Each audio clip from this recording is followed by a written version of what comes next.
வானொலியில் நீங்கள் கேட்டு மகிழ்ந்த தென்கட்சி கோ சுவாமிநாதன் அவர்களின் இன்று ஒரு தகவல் கதை தொகுப்பினை கேட்கலாம். ஒரு ஊர்ல 4 நண்பர்கள் இருந்தாங்க. 4 பேரும் சோம்பேறிகள். 4 பேருக்கும் எந்த வேலையும் செய்யறதுக்கு உடம்பு வளையறதில்ல. இருந்தாலும் சோம்பேறித்தனத்துல ஒருத்தருக்கு ஒருத்தர் கொஞ்சம் வித்தியாசம் உண்டு.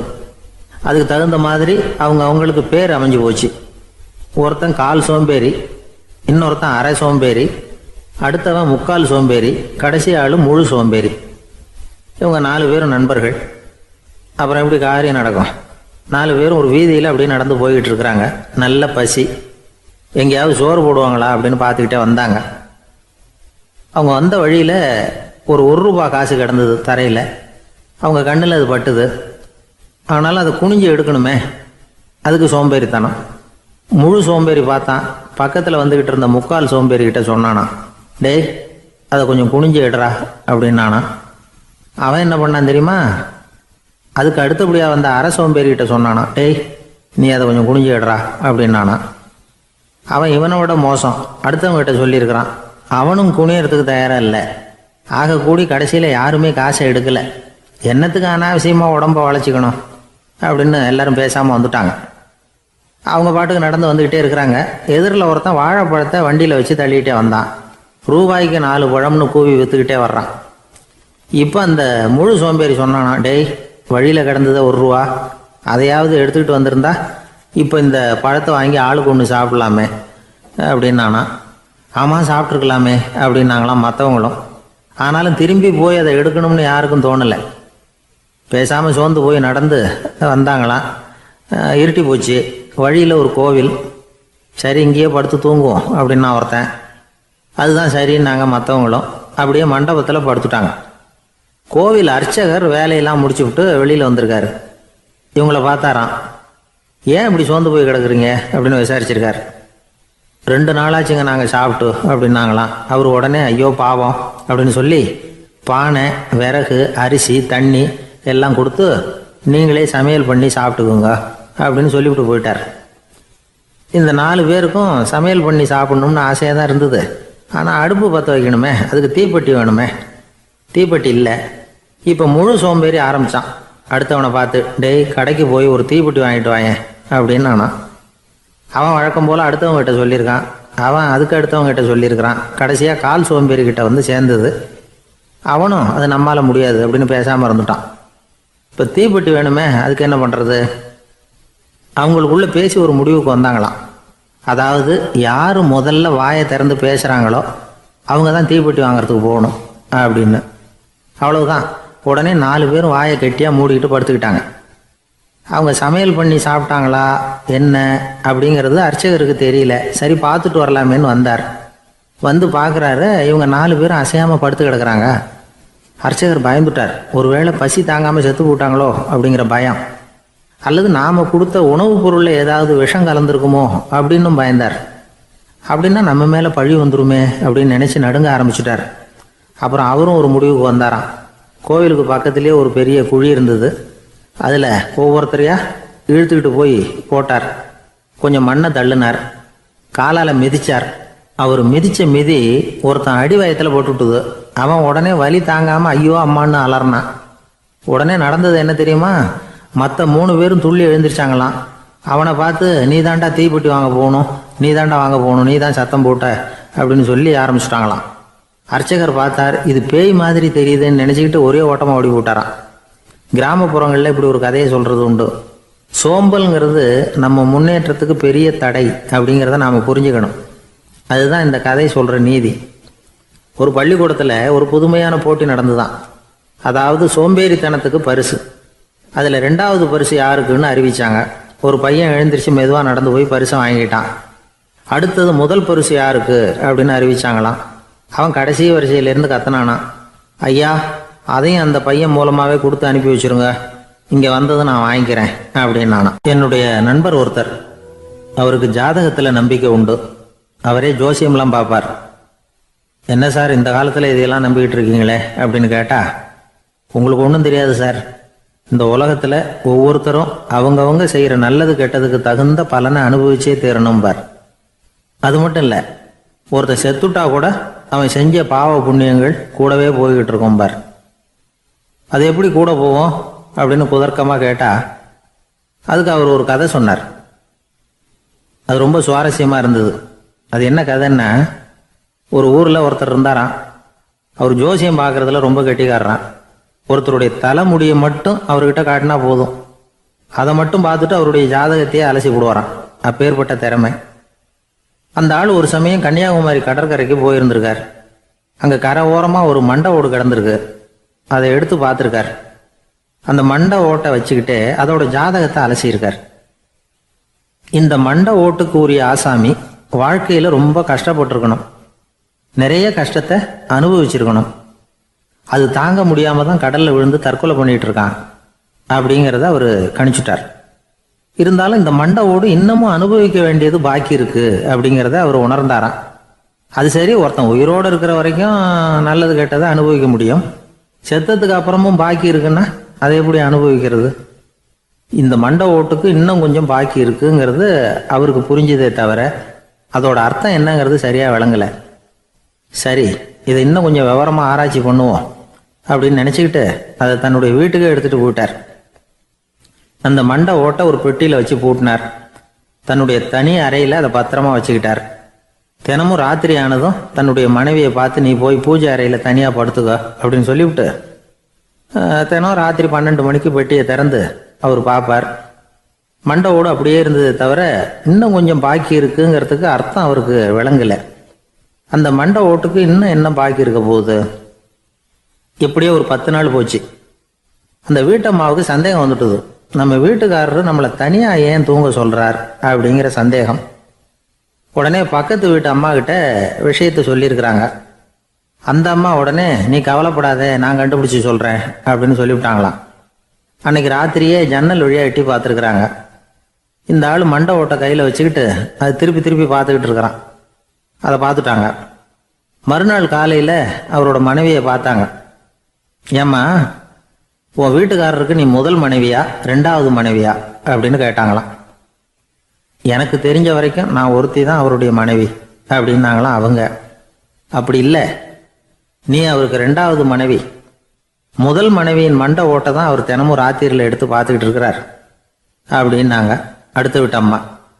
அப்படியா விஷயம் அப்படின்னு சொல்லிவிட்டு கணவன் வீட்டில் இல்லாத நேரமாக பார்த்து அந்த மண்டை ஓட்டை எடுத்து கொண்டாந்து ஒரு உரலில் போட்டு உலக்கையால் குத்தி நொறுக்க ஆரம்பிச்சிட்டாங்க.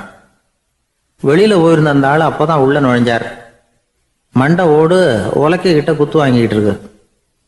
அது அனுபவிக்க வேண்டியது இன்னும் கொஞ்சம் பாக்கி இருக்குங்கிறதுக்கு அர்த்தம் எனக்கு இப்போ தான் புரிஞ்சுது அப்படின்னாராம் அவர். இந்த கதையிலேருந்து நாம் இன்னொரு நீதியையும் புரிஞ்சுக்கணும். அதாவது நம்ம வீட்டை பற்றி நமக்கு புரியாததெல்லாம் அடுத்த வீட்டுக்கு. ஒரு ஊரில் ஒரு ஆள் இருந்தான். நிறைய பணம் சேர்த்தான். அவனுக்கு சம்பாதிக்க தெரியுமே தவிர செலவு பண்ண தெரியாது. மகா கஞ்சன். காசை கையில் எடுக்கவே மாட்டான். எடுத்தால் செலவு செய்ய வேண்டியிருக்குமே. அதனால் இப்படியே அவன் காலத்தை ஓட்டி விட்டான். வயசாயிட்டுது. அவனுடைய மனைவி ஒரு நாள் கேட்டாங்க, இவ்வளவு நாளாக நீங்கள் என்னை எங்கேயுமே அழைச்சிட்டு போனதில்லை, இப்போவாவது அழைச்சிட்டு போகக்கூடாதா அப்படின்னாங்க. எங்கே போகணும்னு சொல்லுன்னா, காசிக்கு போகணும், கங்கையில் குளிக்கணும்னாங்க. இவன் பார்த்தான், இதுக்கு ஏன் அவ்வளோ தூரம் செலவு பண்ணிட்டு போகணும், நம்ம ஊர் ஆற்றுலேயே குளிக்கலாமே, இதுவும் புண்ணிய நதி தான், இங்கே குளித்தா அங்கே குளித்த பலன் கிடைச்சிரும் அப்படின்னா. சரின்னு 2 பேரும் ஆத்தங்கரைக்கு போனாங்க. அன்னைக்கு ஏதோ விசேஷம், நிறைய கூட்டம், நிறைய பேர் குளிச்சுக்கிட்டு இருக்கிறாங்க. கரையில் சில புரோகிதர்கள் நின்றுக்கிட்டு இருக்கிறாங்க. குளிக்கிறதுக்கு முந்தி அவங்கக்கிட்ட உட்காந்தா ஏதோ மந்திரம்லாம் சொல்லுவாங்க, கொஞ்சம் காசு கொடுக்க வேண்டியிருக்கும். அதனால் இவன் என்ன பண்ணான், ஆத்தங்கரையிலேயே கொஞ்சம் தூரம் போனான். ஊரை விட்டு தள்ளி வந்துட்டான். அங்கே யாருமே இல்லை. அப்பாடான்னு சந்தோஷப்பட்டான். குளிக்கலாம்னு புறப்பட்டான். இந்த நேரம் கடவுள் பார்த்தார், இந்த கஞ்சனுக்கு ஏதாவது புத்தி போகட்டணும் அப்படின்னு நினைச்சார்.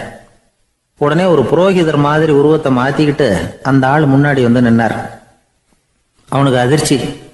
இங்கே யாருமே இருக்க மாட்டாங்கன்னு நினச்சா இங்கேயுமே ஒரு ஆள் வந்துட்டாரு, என்ன பண்ணுறதுன்னு யோசனை பண்ணான். புரோகிதர் உருவத்தில் இருந்த கடவுள் சொன்னார், இதை பாருங்க, இன்னைக்கு விசேஷ நாள், நீராடுறதுக்கு முன்னாடி சுயகல்பம் பண்ணிக்கிறது ரொம்ப நல்லது அப்படின்னார். என்கிட்ட பணம் எதுவும் இல்லையேன்னா. பரவாயில்ல, அப்புறமா கொடுங்க, வாங்கிக்கிறேன். ஆனால் ஒன்று, எவ்வளவு கொடுப்பீங்கிறத மட்டும் இப்போவே சொல்லி கொடுங்க அப்படின்னார். இவன் ரொம்ப யோசனை பண்ணான்.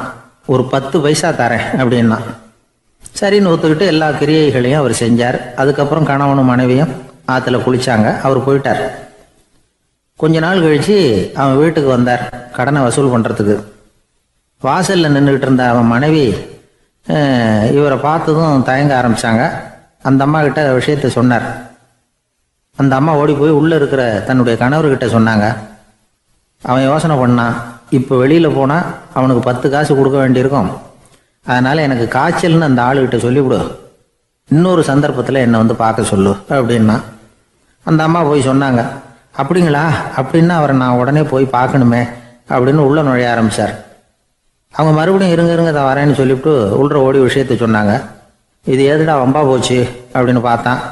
மனைவியை கிட்டத்தில் கூப்பிட்டான். இந்த பாரு, ஜன்னி கண்டு நான் இறந்து போயிட்டதா சொல்லிவிடு அப்படின்னா சொன்னாங்க. புரோகிதர் பார்த்தார். அப்படின்னா ஒரு வழியாக இருந்து அவருடைய இறுதி சடங்குகளையும் நானே முடிச்சுட்டு போயிடுறேன் அப்படின்னார். உள்ளே இருந்தவன் யோசனை பண்ணான், அந்த ஆள் என்னை விடமாட்டான் போல இருக்கு. அதனால் ஒரு சவப்பெட்டியில் என்னை வச்சு தூக்கிக்கிட்டு மயானத்துக்கு போங்க, பார்த்துக்கலாம் அப்படின்னா. புரோகிதரும் விடுற மாதிரி இல்லை, கூடவே நடந்து போயிட்டு இருக்கிறார். அங்கே இறக்கி சடங்குகளை முடிச்சுட்டு தீ வைக்கிற நேரம் பொட்டிக்குள்ளே இருந்த நம்ம ஆள் அலறி அடிச்சுட்டு வெளியில் ஓடி வந்தான். புரோகிதர் உருவத்தில் இருந்த கடவுள் சிரிச்சார். தன்னுடைய சுய உருவத்தை காட்டினார். அதுக்கப்புறம் அவனை கூப்பிட்டு, இதை பாருப்பா, ஏன் இப்படி அல்லாடுற, ஏதாவது வர வேணும்னா கேள் தரேன் அப்படின்னார். அவன் யோசனை பண்ணான். பகவானே, ஒரே ஒரு வரம் தான் உங்ககிட்ட கேட்கணும்னா. என்ன வேணும் கேளுன்னார். அந்த 10 பைசா தட்சணையை தள்ளுபடி பண்ணா போதும் அப்படின்னா. கடவுளும் சரின்னு சொல்லிட்டு போயிட்டார். இப்படி ஒரு கதையை சுவாமி சிவானந்தர் சொல்லியிருக்கிறார். செல்வந்தர்கள் பல பேர் இப்படித்தான் இருக்கிறாங்க. தாங்களும் அனுபவிக்க மாட்டாங்க, அடுத்தவங்களுக்கும் கொடுக்க மாட்டாங்க. இது மாதிரியான கஞ்சர்களுக்கு இந்த உலகம் இல்லை, அந்த உலகம் இல்லைங்கிறார் அவர். இந்த கதையில கடவுள் கடன் வசூலுக்கு வந்தது மாதிரி நம்ம ஊர் ஆள் ஒருத்தன் இன்னொருத்தர்கிட்ட 10 பைசா கடன் கொடுத்துட்டான். திருப்பி வாங்கறதுக்கு நடையா நடக்கிறான். கடைசியா கேட்டான், நீ எப்பதான் கடனை திருப்பி தரப்போற, அதை முடிவா சொல்லுன்னா. வர்ற வியாழக்கிழமை கண்டிப்பா கொடுத்துருவேன் அப்படின்னானா அவன். அன்னைக்கு நான் ஊர்ல இருக்க மாட்டேனே அப்படின்னானா இவன். அதனால என்ன, நானும் தான் அன்னைக்கு ஊர்ல இருக்க மாட்டேன் அப்படின்னானா. இமயமலை அடிவாரத்தில் ஒரு மடம். அங்கே ஒரு சன்னியாசி இருந்தார். அவர்கிட்ட ஒருத்தர் வந்தார். சுவாமி, ஆசையை உதற நினைக்கிறேன், முடியல, ஒட்டிக்கிட்டே வருது அப்படின்னாராம். இப்படி உட்கார, ஒரு கதை சொல்கிறேன் அப்படின்னு சொல்லி அவர் சொல்ல ஆரம்பித்தாராம். அவர் சொன்ன கதை என்னென்னா, ஒரு ஊரில் ஒரு ஆள் இருந்தான். அவன் பேர் குப்புசாமி. அவங்ககிட்ட எப்பவும் ஒரு பழைய தொப்பி இருக்கும், விடவே மாட்டான். அதனால் அவனை எல்லாரும் தொப்பி சாமி அப்படின்னு தான் கூப்பிடுறது வழக்கம். ஒரு புது தொப்பி வாங்கிக்கப்படாதாப்பா அப்படின்னு நண்பர்கள்லாம் சொல்லி பார்த்தாங்க. பணத்துக்கு எங்கே போவேன் அப்படின்னு விட்டானா. பணம் வச்சுருக்கான், செலவு பண்ண மனசு வரல, மகா கஞ்சன். பழைய பாட்டில்கள்லாம் வாங்கி விற்றுக்கிட்டு இருந்தான். அப்படி ஒரு தடவை பழைய கண்ணாடி சாமான்களை ஏலத்தில் எடுத்தப்போ அதில் ஒரு அருமையான சென்ட்டு பாட்டில் கிடச்சிது. உடனே ஒரு ஐடியா பண்ணான். அந்த சென்ட்டை வந்து சின்ன சின்ன பாட்டில்களில் அடைச்சி ஜன்னல் ஓரமாக அடுக்கி வச்சுட்டான். அதை விற்றா நிறைய பணம் கிடைக்குமே, அதனால். இதுக்கு இடையில் ஒரு நாள் அவன் வந்து அப்படியே உட்காந்துருந்தான். அந்த நேரம் நண்பன் வந்தான். ஏண்டா, உன் பழைய தொப்பியை மாற்றப்படாதா, ஊரில் எல்லாரும் கேலி பேசுகிறாங்களே உன்னை தொப்பி சாமின்னு அப்படின்னு சொல்லி கேட்டிருக்கான். இந்த சென்ட்டு பாட்டில் விற்றதும் பணம் வரும், அதுக்கப்புறம் பார்க்கலாம் அப்படின்னு நானா இவன். சரி வா, நீச்சல் குளத்துக்கு போயிட்டு வருவோம் அப்படின்னு கூப்பிட்ருக்கான் நண்பன். 2 பேரும் போனாங்க. அதே நேரம் அந்த ஊர் நீதிபதியும் அங்கே குளிக்க வந்தாராம். அவர்கிட்ட இருந்தது விலை வசந்த ஒரு புது தொப்பி. அதை அங்கே இருந்த ஸ்டாண்டில் மாட்டிவிட்டு குளிக்க போனார். இதுக்கிடையில் குப்புசாமி குளிச்சுட்டு வந்தான். அவனுடைய பழைய தொப்பியை காணலை. அந்த புது தொப்பியை பார்த்தா இது நண்பனுடைய வேலை தான் அப்படிங்கிறதாக புரிஞ்சுக்கிட்டு அதை எடுத்து மாட்டிகிட்டு வந்துட்டான். நீதிபதி குளிச்சுட்டு வந்து பார்க்குறாரு, தொப்பியை காணும். போலீஸில் புகார் கொடுத்தார். அவங்க வந்து தேடினாங்க. ஒரு மூலையில் பழைய தொப்பி கிடச்சிது. அடடா, இது நம்ம குப்புசாமியோட தொப்பி இல்லையா அப்படின்னு நானா ஒருத்தன். உடனே அவன் வீட்டுக்கு தேடிட்டு போயிருக்காங்க. அங்கே போய் பார்த்தா புது தொப்பி அங்கே இருக்குது. உடனே அவனுக்கு 1000 ரூபா அபராதம் போட்டாங்களாம். அவன் பணத்தை கட்டிவிட்டு ரொம்ப எரிச்சலோடு வீட்டுக்கு வந்தான். பழைய தொப்பி கண்ணில் பட்டது. மறுபடியும், உன்னால் தானே எனக்கு 1000 ரூபா நஷ்டம் அப்படின்னு சொல்லி அதை எடுத்துக்கிட்டு அப்படி போயிருக்கான். அந்த ஊர் குளத்தில் வீசி எரிஞ்சிட்டு வந்துட்டான். அது மீன் பிடிக்கிற ஒருத்தன் கையில் சிக்கிச்சு. அவன் வர்ற வழியில் அதை எடுத்து வேகமாக வீசி எறிஞ்சான். அது நேராக குப்புசாமி வீட்டு ஜன்னல் வழியாக உள்ளே வந்து இந்த சென்ட்டு பாட்டில்கள் மேலே விழுந்து எல்லாம் உடஞ்சி நொறுங்கி போச்சு. குப்புசாமி பார்த்தான், தோட்டத்தில் ஆழமாக ஒரு குழியை வெட்டினான், அந்த தொப்பியை போட்டான், மூடிவிட்டான். இதை அடுத்த வீட்டுக்காரன் பார்த்தான், ஏதோ புதையல் தான் வச்சுருக்கான் போல இருக்குன்னு நினச்சான். போலீஸில் போய் புகார் கொடுத்துட்டான். மறுபடியும் போலீஸ் குழியை தோண்டினாங்க. பழைய தொப்பி மறுபடியும் வெளியில் வந்தது. எல்லோரும் சிரிக்கிறாங்க. அன்னைக்கு ராத்திரியே அந்த தொப்பியை எடுத்துக்கிட்டு நேராக புறப்பட்டான். ஒரு கல்லில் அதை சேர்த்து கட்டி குடிநீர் தொட்டி இருக்கும்ல, அதில் போட்டுட்டு வந்துட்டான். இனிமேல் என்ன பண்ணும் பார்ப்போன்னு. ஒரு நாள் திடீர்னு குழாயெல்லாம் அடைப்பட்டு போச்சு. மாநகராட்சி அலுவலர்கள் வந்து என்னன்னு பார்த்தா அந்த பழைய தொப்பி குழாயை அடைச்சிக்கிட்டு இருக்குது. இது குப்புசாமியோட தொப்பிங்கிறது தான் எல்லாருக்கும் தெரியுமே. உடனே குடிநீரை வந்து பாழாக்கணத்துக்காக குப்புசாமிக்கு கோர்ட்டு 2500 ரூபா அபராதம் போட்டுவிட்டுது. அதையும் கட்டிவிட்டு வெளில வந்தான். கடைசியாக முடிவு பண்ணான், ஒரு நெருப்பு குச்சியை கிழிச்சான், தொப்பியை கொளுத்தினான், எரிஞ்சுது, எடுத்து வெளில எரிஞ்சான். கொஞ்ச நேரத்தில் தீ அணைப்பு படம் வந்துட்டுது. ஆமாம், இவன் எடுத்து எரிஞ்சது வெளியில் விழுந்து வீட்டு கூரையே பற்றிக்கிட்டு எரிய ஆரம்பிச்சுட்டுது. அவனோட பணத்தாசையும் அதோடு சேர்ந்து எரிஞ்சு போச்சான். இப்படி ஒரு கதை. இந்த கதையை சொல்லி முடித்தார் அந்த இமயமலை அடிவாரத்தில் இருந்த சன்னியாசி. இப்போ அந்த குப்புசாமி எங்கே இருக்கிறான்னு கேட்டார் எதிரில் இருந்தவர். இதோ உன் எதிரிலே இருக்கிறான், நான் தான் அந்த குப்புசாமி அப்படின்னாரான் அந்த சன்னியாசி. அந்த குப்புசாமி கிட்ட இருந்தது மாதிரி ஒரு பழைய தொப்பி நம்ம ஒவ்வொருத்தர்கிட்டையும் உண்டு. அதை எப்படி தொலைக்கிறதுன்னு தெரியாமல் தடுமாறிக்கிட்டு இருக்கிறோம். அது என்ன தொப்பிங்கிறீங்களா? அதுதான் நம்மை சூழ்ந்திருக்கிற மாயை அப்படிங்கிறார் சுவாமி சின்மயானந்தர். மெய்ஞானம் கிடைக்கிறப்போ மாயை வந்து எரிஞ்சு போகும் அப்படிங்கிறது அவருடைய கருத்து. நம்மால் ஒருத்தர் வேகமாக ஓடி வந்தார். காலில் மாட்டியிருந்த பழைய செருப்பு ரெண்டையும் ஆவேசமாக தூக்கி ஒரு கிணத்துல போட்டுட்டு வெறுங்காலோடு நடந்து வந்துக்கிட்டு இருக்கிறார். ஏன் அப்படி பண்ணீங்க அப்படின்னு கேட்டோம். அந்த செருப்புக்கு சொந்தக்காரன் வந்து பின்னாடி வந்துக்கிட்டு இருக்கிறான், அதனால் அப்படி பண்ணேன் அப்படிங்கிறார் இவர். எனக்கு இது மட்டும்தான் சார் தெரியும், இதை தவிர வேறு எதுவும் தெரியாது அப்படின்னு சொல்லிக்கிட்டே காலம் தள்ளுறவங்க ரொம்ப பேர். அவங்கெல்லாம் கஷ்டப்பட வேண்டியிருக்கும். ஒருத்தர் தன்னுடைய தொழிலில் ரொம்ப கெட்டிக்காரராக இருக்கலாம். அதுக்காக எப்பவும் அதே ஞாபகத்தில் இருந்துக்கிட்டு உலகியல் அறிவு இல்லாமல் இருந்துடக்கூடாது, அது ஆபத்து. இதுக்காக நம்ம தாத்தா பாட்டிலாம் ஒரு கதை சொல்லுவாங்களே, கேள்விப்பட்டிருக்கீங்களா? ஒரு சமயம் ஒரு 4 பேர் சேர்ந்து வெளியூருக்கு பிரயாணம் போனாங்களாம். அந்த 4 பேர் எப்படி தெரியுமா? ஒருத்தர் வந்து வேதாந்தி, இன்னொருத்தர் சங்கீத வித்வான், 3வது ஆள் வைத்தியர், 4வது ஆள் ஜோசியர். இவங்க 4 பேரும் நண்பர்கள். அதனால் சேர்ந்து புறப்பட்டாங்க. வழியில் ஒரு ஊரில் தங்கினாங்க. இருட்டி போச்சு. அதனால் இன்றைக்கி ராத்திரி இங்கேயே தங்கி இருந்துட்டு நாளைக்கு புறப்படலாம் அப்படின்னு தீர்மானம் பண்ணாங்க. சாப்பாட்டுக்கு என்ன பண்ணுறது? அங்கேயே கடத்தெருவுக்கு போய் சாமான்லாம் வாங்கியாந்து சமைச்சு சாப்பிட்லாம்னு முடிவு பண்ணாங்க. 4 பேர் இருக்கிறதுனால ஆளுக்கு ஒரு காரியமாக செய்யலாம் அப்படின்னு வேலையை பிரிச்சுக்கிட்டாங்க. வைத்தியர் வந்து கறிகாய் வாங்க போனார், வேதாந்தி வந்து எண்ணெய் வாங்க போனார், ஜோசியர் வந்து பலசரக்கு வாங்க போனார், சங்கீத வித்வானுக்கு சமைக்கிற வேலை. எல்லாம் சரி, ஆனால் நடந்தது என்ன தெரியுமா? கடைத்தெருவுக்கு காய்கறி வாங்க போனார்ல வைத்தியர், அங்கே போய் மார்க்கெட்டில் பார்த்தார். ஒவ்வொரு கறிகாயாக எடுத்து பார்த்தார். இது பித்தம், உடம்புக்கு ஒத்துக்காது, இது வாயு, உடம்பு ஒத்துக்காது அப்படின்னு ஒவ்வொன்றா தள்ளினார். கடைசியில் ஒன்றுமே தேரல, வெறுங்கையோடு திரும்பி வந்துக்கிட்டு இருக்கிறார். எண்ணெய் வாங்க போனார் வேதாந்தி, அவர் ஒரு தொன்னையில் எண்ணெயை வாங்கினார். பேசாமல் அதை எடுத்துகிட்டு வர வேண்டியது தானே, முடியல. அவருடைய வேதாந்த மூளை சிந்திக்க ஆரம்பிச்சுட்டுது. இந்த தொன்னைக்கு எண்ணெய் ஆதாரமா அல்லது எண்ணெய்க்கு தொன்னை ஆதாரமா அப்படிங்கிற ஆராய்ச்சியில் இறங்கினார். என்னாச்சு தெரியுமா? அப்படி கவுத்து பார்த்தார். வாங்கின எண்ணெய் பூராவையும் வழியில் கொட்டிவிட்டு வெறும் தொண்டையோடு வந்து சேர்ந்தார். பலசரக்கு வாங்க போனார் ஜோசியர், அவர் ஒரு வழியில் பார்த்தாரு. வழியில் வந்தவங்களெல்லாம் அங்கங்கே ஒரு மரத்தடியில் உட்கார வச்சு அவங்களுக்கெல்லாம் ஆர்வம் சொல்ல ஆரம்பிச்சிட்டார். அப்படி ஒவ்வொருத்தராக சொல்லி முடிச்சுட்டு கடத்தருக்கு போய் சேர்ந்தார். இவர் அங்கே போய் சேர்றதுக்குள்ளே ரொம்ப நேரம் ஆகிட்டுது. கடையெல்லாம் பூட்டி விட்டு போயிட்டாங்க. என்ன செய்கிறது? அவரும் வெறுங்கையோடு திரும்பி வந்து சேர்ந்தார். சரி, இவங்க கதை தான் இப்படி ஆச்சு. அங்கே சமைக்கிறதுக்காக உட்காந்துருந்தார் சங்கீத வித்வான், அவர் கதை என்னாச்சு தெரியுமா? அங்கே அவர் அடுப்பை பற்ற வச்சு ஒலையை கொதிக்க வச்சார். அதாவது ஒரு பானையில் தண்ணியை ஊற்றி அடுப்பில் வச்சார். அது கொதிக்க ஆரம்பிச்சிது. தண்ணி கொதிக்கிற சத்தம் இருக்குதுல்ல, அது இவருக்கு தாளம் போடுறது மாதிரி இருந்தது. ஒரே குஷி, பாட ஆரம்பிச்சிட்டார். பாடிக்கிட்டே உற்சாகமாக கையில் இருந்த கரண்டியால் அந்த பானையில் தட்டினார், தாளம் போடுறதா நினச்சிக்கிட்டு. அவ்வளவுதான், பானை பட்டுன்னு உடஞ்சி போச்சு. தலையில் கையை வச்சுக்கிட்டு அவரும் உட்காந்துட்டார். எந்த தொழில் தெரிஞ்சாலும் சரி, அதை புத்திசாலித்தனமாக பயன்படுத்த தெரியலன்னா ஆபத்து தான். அதுக்காக தான் இந்த கதை. ஒரு பஸ்ஸு டிரைவர் ரொம்ப கெட்டிக்காரரு. பஸ்ஸை ரொம்ப திறமையாக ஆபத்து இல்லாமல் ஓட்டினதுக்காக பரிசுலாம் வாங்கினவர். அவரே ஒரு படகு ஓட்டுறதுக்காக அழைச்சிட்டு போயிருக்கிறாங்க, மோட்டார் படகு. அதையும் ரொம்ப திறமையாக தான் ஓட்டிகிட்டு போயிருக்கிறாரு. நடுக்கடலில் போனதும் படகு நின்று போச்சு. மோட்டாரில் ஏதோ கோளாறு. என்ன செய்யலாம் அப்படின்னு அந்த டிரைவரை கேட்டிருக்கிறாங்க படகுல இருந்தவங்கெல்லாம். அப்போ அவர் சொன்னாராம், கவலைப்படாதீங்க, ஒன்றும் பிரச்சனை இல்லை, எல்லோரும் கொஞ்சம் கீழே இறங்கி பின்னாடி தள்ளுங்க, மோட்டார் ஸ்டார்ட் ஆகிடும் அப்படின்னாராம். ஒரு ஊரில் ஒரு இளைஞன் இருந்தான். ஒரு நாள் அவன் ஒரு குருவை தேடிக்கிட்டு புறப்பட்டான். ஊரை விட்டு வெளியில் போனான்.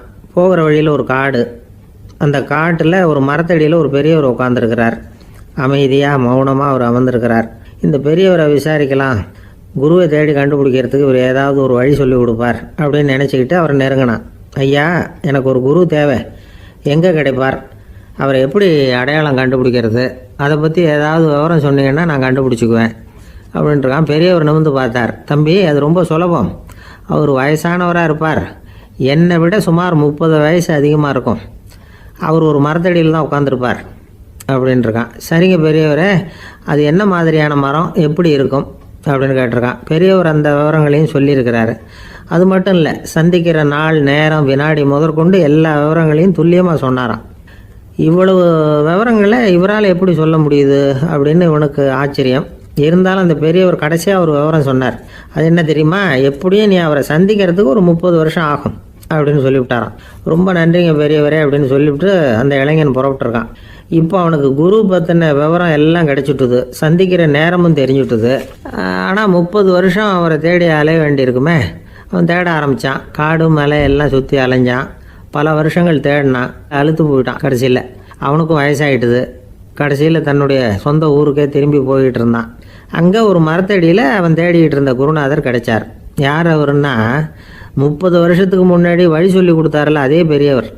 அவருக்கு இப்போ 30 வயசு அதிகமாக இருந்தது. அதே மரம். அன்னைக்கு பெரியவர் சொன்ன அடையாளம் இப்போ பொருத்தமாக இருந்தது. இப்போ அந்த பெரியவர் சொன்னார், சரியாக வந்து சேர்ந்துட்டேன், வா, உனக்காக தான் நான் இவ்வளவு காலமும் காத்துக்கிட்டு இருந்தேன் அப்படின்னாராம். என்ன சொல்கிறீங்கன்றிருக்கான். 30 வருஷத்துக்கு முன்னாடி என்கிட்ட வந்தியே, அப்போவே என் காலம் வந்து முடிஞ்சு போயிருந்தது.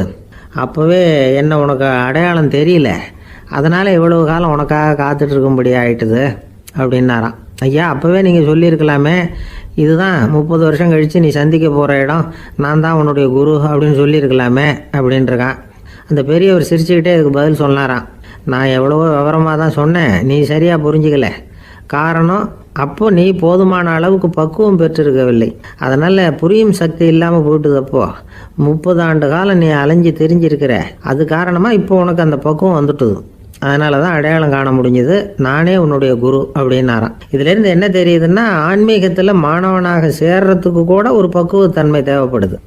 ஒரு பெரிய ஞானி, அவர்கிட்ட சீடனாக இருக்க ஒருத்தன் வந்தான், எதிரில் நின்னான். ஞானி அவனை வெகு நேரம் உற்று பார்த்தார். அப்புறம் சொன்னார், சீடனாக இருக்கிறது ரொம்ப சிரமம்னார். நான் தயாராக இருக்கிறேன்னா. அது இன்னமும் சிரமமாச்சே, இங்கே வந்து குருவாக இருக்கிறது மட்டுமே சுலபம் அப்படின்னாராம். அப்படின்னா நான் குருவாகவே ஆயிடுறேன் அப்படின்னானா. இது போலவே இந்த காலத்தில் கதை ஒன்று உண்டு. ஒரு பள்ளிக்கூடத்தில் வகுப்பு ஆசிரியர் மாணவனை திட்டிக்கிட்டு இருந்தார். டேய், நீ 100க்கு 10 மார்க்கு தான் வாங்கிக்கிட்டு இருக்க, இவ்வளவு மோசமாக நீ படித்தா கடைசியில் மாடு மேய்க்கிறது கூட லாய்க்கு இல்லாதவனா ஆகிடுவேன், அதுக்கப்புறம் என்ன செய்ய போகிறேன் அப்படின்னாராம். பையன் தலையை சொரிஞ்சிக்கிட்டே சொன்னானா, சார் அப்படின்னா ஒன்று செய்கிறேன் அப்படின்னானா. இவர் கேட்டிருக்கார், என்ன செய்ய போகிறேன்னு. வேற என்ன சார், உங்களை மாதிரி ஒரு ஆசிரியர் ஆகிடுறேன் அப்படின்னானா. ஒரு ஊரில் ஒரு ராஜா இருந்தார். அவர் ஒரு நாள் காலையில் அரண்மனையில் மேல் மாடத்தில் வந்து நின்றுக்கிட்டு இருந்தார். அப்போ ஒரு ஆள் வீதியில் ரொம்ப வேகமாக ஓடிக்கிட்டு இருக்கான். அதை ராஜா கவனிச்சார். அவன் மனசில் ஏதோ ஒரு தவிப்பு இருக்குங்கிறத புரிஞ்சுக்கிட்டார். உடனே அரண்மனை சேவகர்களை கூப்பிட்டார். அந்த ஆளை இங்கே அழைச்சிட்டு வாங்க அப்படின்னார். இவங்க ஓடி போய் அந்த ஆளை அழைச்சிட்டு வந்தாங்க. மன்னர் முன்னாடி நிறுத்தினாங்க. மன்னர் அவனை நிமிர்ந்து பார்த்தார். எதுக்காக இவ்வளவு வேகமாக ஓடிக்கிட்டு இருக்கிற அப்படின்னு கேட்டார். இதுக்கு அவன் சொன்னா, மன்னா, நம்ம கோட்டையின் வடக்கு வாசல் இருக்கு இல்லையா, அது ஓரமாக ஒரு பெரிய பாறாங்கல் கிடக்கு. அதுக்கு அடியில் நான் ஒரே ஒரு வெள்ளி நாணயத்தை புதைச்சி வச்சிருக்கேன். அது இப்போ எனக்கு தேவைப்படுது. என்னுடைய மனைவிக்கு ஒரு பரிசு வாங்கி கொடுக்க வேண்டியிருக்கு, அதுக்காக தான் அவசரமாக ஓடிக்கிட்டு இருக்கிறேன் அப்படின்னா. மன்னர் யோசனை பண்ணார். அப்புறம் சொன்னார், அதுக்காகவா இப்படி ஓடுற, பரவாயில்ல, அதை பற்றி கவலைப்படாத, நான் உனக்கு 10 வெள்ளி காசுகள் தர்றேன், வாங்கிட்டு திரும்பி போ அப்படின்னார். இவன் தலையை சொரிஞ்சான். மன்னா, நீங்கள் கொடுக்கறத ரொம்பவும் மகிழ்ச்சியோடு வாங்கிக்கிறேன், இருந்தாலும் அதுக்கப்புறம் அந்த வடக்கு வாசலுக்கு போய் அங்கே இருக்கிற ஒரு நாணயத்தையும் எடுத்துக்கிட்டு போயிடுறேனே அப்படின்னானா. இதை பாருப்பா, அந்த ஒரு நாணயத்தை மறந்துடு, உனக்கு 100 வெள்ளி நாணயங்கள் தரேன்னு இருக்கார். மன்னா, ரொம்ப மகிழ்ச்சி, உங்கள் மாதிரி தாராள குணம் வேற யாருக்கும் வராது, நீங்கள் கொடுக்குற 100 நாணயங்களையும் வாங்கிக்கிறேன், இருந்தாலும் வடக்கு வாசலுக்கு போய் அதையும் எடுத்துக்கிட்டா 101 ஆயிடுமே அப்படின்னானா. இதை பாருப்பா, அந்த ஒரு நாணயத்தை மறந்துடு, அது எக்கேடாவது கெட்டு போகட்டும், நான் உனக்கு 100 பொற்காசுகள் தரேன், அதையாவது வாங்கிட்டு வந்த வழியிலேயே திரும்பி போடுன்னாரான். தங்க நாணயங்களே தரேன்னு சொல்கிறீங்க, தாராளமாக வாங்கிக்கிறேன், இருந்தாலும் வடக்கு வாசலுக்கு போய் அப்படின்னு மறுபடியும் ஆரம்பித்தான். அரசர் பொறுமை இழந்துட்டார். கடைசியாக ஒரு முடிவுக்கு வந்துட்டார். இதை பாருப்பா, உனக்கு என்னுடைய ராஜ்யத்திலேயே பாதியை கொடுத்துட்றேன், அப்படியாவது திருப்தியாக திரும்பி போ அப்படின்னாரான். மன்னா, உங்களுடைய பெருந்தன்மைக்கு ஈடு இணையே கிடையாது, தேசத்திலேயே பாதி பிரித்து கொடுக்குறேன்னு சொல்கிறீங்க, அதனால் உங்ககிட்ட ஒரு சின்ன வேண்டுகோள் அப்படின்னானா. சொல்லுன்னாராம் மன்னர் ஆர்வமா. இவன் மெதுவாக ஆரம்பித்தான். அப்படி இந்த ராஜ்யத்தை 2ஆ பிரிக்கிறப்போ அந்த வடக்கு வாசல் இருக்கிற பக்கத்தை என்கிட்டயே கொடுத்துருங்கோ அப்படின்னானா. மன்னர் அசந்து போயிட்டார். இந்த கதை எதுக்காகன்னு கேட்டால், மனம்ங்கிறது ஒரு குரங்குங்கிறத புரிஞ்சுக்கிறதுக்காகத்தான். உன்னை பிடிச்சிக்கிட்டா லேசில் விடாது, அப்படிப்பட்ட மனசை அறிவு தான் வழி நடத்தணும், அதில் தான் வாழ்க்கையின் வெற்றி அடங்கி இருக்குது. ஒரு சின்ன பையன் தெருவில் அழுதுகிட்டு இருந்தான். ஏன்பா அழுவுறேன்னு ஒரு பெரியவர் கேட்டார். 1 ரூபா காசை இங்கே தொலைச்சுட்டேன் அப்படின்னா. சரி, அதுக்காக அழாத, அதுக்கு பதிலாக 10 ரூபா தரேன், இந்தா வச்சுக்கோன்னு கொடுத்தாரு. அந்த 10 ரூபாயை வாங்கி சட்டப்பையில் போட்டுக்கிட்டு அதை விட அதிகமாக சத்தம் போட்டு அழ ஆரம்பிச்சுட்டான். மறுபடியும் ஏன்டா அழறேன்னு கேட்டார் பெரியவர். அந்த 1 ரூபாயும் கிடச்சிட்டுதுன்னா இப்போ என்கிட்ட 11 ரூபா இருக்குமே, இப்போ 10 ரூபா தானே இருக்கு அப்படின்னு சொல்லிவிட்டு அழறான். சங்கீத வித்வான்களில் பல வகை உண்டு. சில குறிப்பிட்ட ராகங்களை பாடுறதுல அவங்களுக்கு பெருமை வர்றது உண்டு. ஆனால் ஒருத்தர் இருந்தார், அவரால் ஒரு ராகத்துக்கே பெருமை வந்தது. அந்த ராகத்தை அவர் வாசித்து கேட்கணும் அப்படின்னு சொல்லுவாங்க. அது என்ன ராகம்னா தோடி ராகம். சரி, அந்த வித்வான் யாருன்னா அவர் தான் திருவாவடுதுறை ராஜரத்னம் பிள்ளை. பேராசிரியர் கல்கி ஒரு சமயம் தம்முடைய பத்திரிகையில் எழுதினாராம். அதை அப்படியே படிக்கிறேன் கேளுங்களேன். ஆஹா, ஸ்ரீ ராஜரத்னம் பிள்ளையின் தோடி ஆலாபனையை முதலில் கேட்டபோது அவருடைய கற்பனையை விட்டு தள்ளுங்கள், நம்முடைய மனதில் என்னென்ன இன்பமயமான கற்பனைகள் எல்லாம் உதித்தன. குழந்தை தாயிடம் கொஞ்சம் குரலை கேட்டோம், அன்னை குழந்தையிடம் கொஞ்சம் குரலை கேட்டோம், ரதியும் மன்மதனும் பேசிக்கொண்ட காதல் மொழிகளை கேட்டோம், முருகன் சிவபெருமான் செவிகுளர மொழிந்த உபதேசத்தை கேட்டோம், கலைமகள் கவிஞனுக்கு அருளிய ஆசி மொழிகளை கேட்டோம், நாரத முனிவருடைய தம்பூரா சுருதியை கேட்டோம், ராவணன் தன் எலும்பை ஒடித்து வீணையாகச் செய்து வாசித்த கானத்தை கேட்டோம், கானப்பறவைகளின் கலகல ஒலியை கேட்டோம், கோல குயில்களின் குரல் இனிமையை கேட்டோம். இப்படிலாம் பேராசிரியர் கல்கி விமர்சனம் எழுதியிருக்கிறார். திருவாவடுதுறை ராஜரத்னம் பிள்ளை அவர்களுடைய வாசிப்பை கேட்டுட்டு டிஎன் ராஜரத்னம் பிள்ளை இறந்து போனார். அப்போ கவிஞர் கண்ணதாசன் எழுதினார், செவியனில் ஓடி எங்கள் சிந்தையில் ஓடி இந்த புவியெல்லாம் ஓடி நின்பார் பொங்கிய தோடி வேறிங்கு எவரிடம் போகும் ஐய இனி அதை காப்பார் யாவர் அவிந்தனின் சடலத்தோடே அவிந்தது தோடிதானும் அப்படின்னு எழுதினாராம். அந்த அளவுக்கு அவருடைய தோடியை ரசித்தவர்கள் உண்டு. அதே மாதிரி தோடின்னா என்னன்னு தெரியாமலே அவரை ரசித்தவங்களும் அந்த காலத்தில் உண்டு. அதாவது ஒரு பெரிய சபையில் இவர் வாசிச்சுக்கிட்டு இருக்கிறார். பாதியில் ஒரு பெரிய மனுஷன் உள்ளே வந்தார். அவர் உடம்புல பட்டு வேஷ்டி, ஜருகை, அங்கவஸ்திரம், வாயில் வெத்தலை, வாசனை புகையில, காதில் வைரக்கடுக்கன், கழுத்தில் தங்க சங்கிலி, கை விரல் பூரா மோதிரம், கையில் ஒரு வெள்ளி வெத்தலை புட்டி, உதவிக்கு 2 பேர் பக்கத்தில். இவ்வளவு பந்தாவோட வரார் கச்சேரி கேட்கறதுக்கு.